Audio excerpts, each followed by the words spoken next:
Olá, sejam bem-vindos a mais um Café Pastoral. Nós estamos numa série de mensagens com o tema 3 alvos que o inimigo ele está trabalhando para destruir ou enfraquecer as igrejas locais. E nós temos apontado 3 alvos principais: destruir a liderança, destruir a comunhão e destruir as finanças. Isso está muito claro, basta você ir para as redes sociais e ver o que está acontecendo. Não estou dizendo aqui e falo, e você precisa assistir os vídeos anteriores para você confirmar isso, que nós não temos problemas. Temos problemas de liderança seríssimos, temos problemas de comunhão seríssimos e temos problemas nas finanças seríssimos. E os assuntos que rolam hoje nas redes sociais justamente apontam para essas 3 coisas.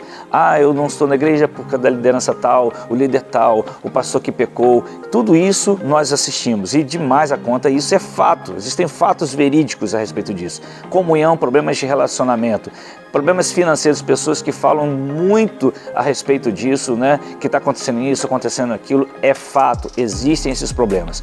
Porém, nós temos que olhar um outro lado, porque nós temos que aprender o seguinte, eu citei isso no café de ontem, eu não posso, a partir de um problema, destruir um princípio. Isso é muito importante e você precisa guardar isso. Eu não posso, a partir de um problema, destruir um princípio. E ontem nós começamos a falar sobre a destruição da liderança. Hoje eu quero reforçar isso e falar para vocês sobre as maiores crises na vida de um pastor, líder de uma igreja local. Quando esse pastor, não estou falando do dom pastoral, estou falando daquele que tem o dom pastoral e ao mesmo tempo é o líder de uma igreja, né, uma igreja local. Quais são as maiores crises na vida de um pastor de uma igreja local? Primeira crise, não por grau de importância, mas vou citar 5 crises. A primeira crise é a crise dos resultados, quando ele não vê aquilo que ele esperava acontecer.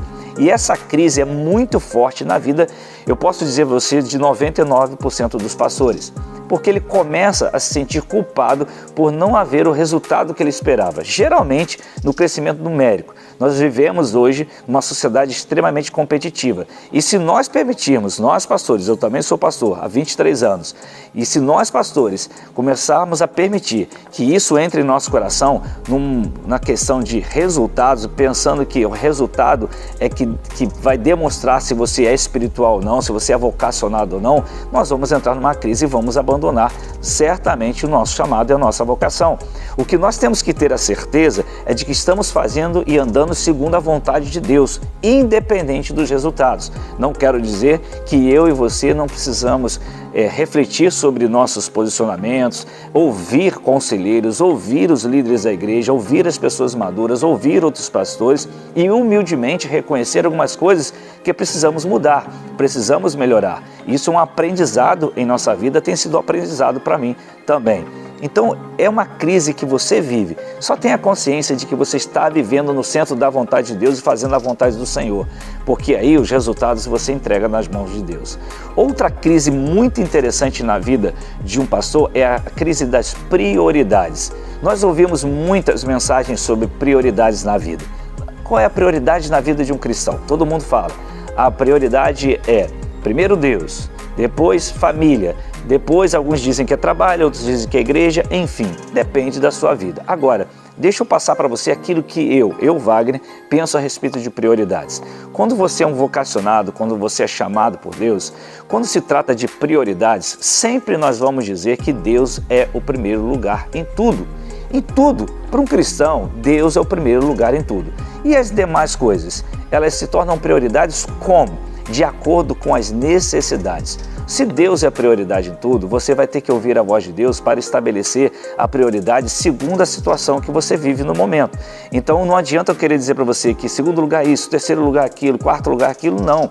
Porque um pastor, por exemplo, de uma igreja local, ele tem uma crise porque a família exige prioridade, a igreja exige prioridade, fulano exige prioridade, você precisa sustentar a sua casa e exige prioridade. Então existe uma série de prioridades na vida de todo cristão.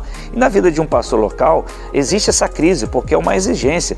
Quantos filhos de pastores hoje exigem do pai, né, ou da mãe, exigem que são pastores, exige algo deles como prioridade. E por vezes podemos estar falhando nesse aspecto sim, mas por outro lado, quantos também exigem como igreja a prioridade do pastor? Por isso que essa crise precisa ser muito bem administrada e com muita sabedoria pelo pastor. Ele precisa compreender que existem prioridades para circunstâncias, né, de momento. Então, por exemplo, por vezes você vai ter que dar prioridade à sua família, por vezes você vai ter que dar prioridade à situação que a sua igreja está vivendo.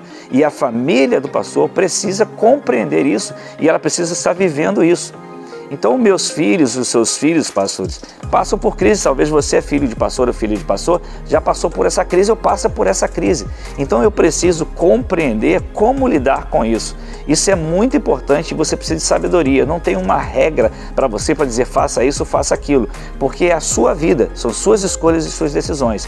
Eu só digo a você que você e eu precisamos ter sabedoria, tanto eu como pastor, como a família do pastor, como a igreja que o pastor pastoreia. Todos precisamos agir com sabedoria nesse momento. Por quê? Porque nós estamos vendo um ser humano que tem setores de prioridades e todos eles são importantes, mas as circunstâncias que nós vivemos de acordo com o momento é que vão estabelecer as prioridades e todos precisam estar vivendo debaixo dessa submissão, ou seja, debaixo de uma mesma missão para compreender isso. Isso para mim é algo feito com sabedoria e não feito de qualquer maneira. Então eu particularmente não prefiro estabelecer prioridades. A minha prioridade número 1 é Deus, assim como a sua. A partir daí, nós vamos viver segundo as prioridades que nós estabelecemos nas necessidades que nós estamos vivendo naquele momento, com muita sabedoria, com muita instrução e que todos os envolvidos precisam viver debaixo dessa sabedoria também. Eu amanhã continuo porque o vídeo está ficando muito extenso e eu gostaria muito que você acompanhasse com a gente toda essa série, porque eu tenho certeza que nós vamos crescer juntos em nome de Jesus. Shalom e até o próximo Café Pastoral.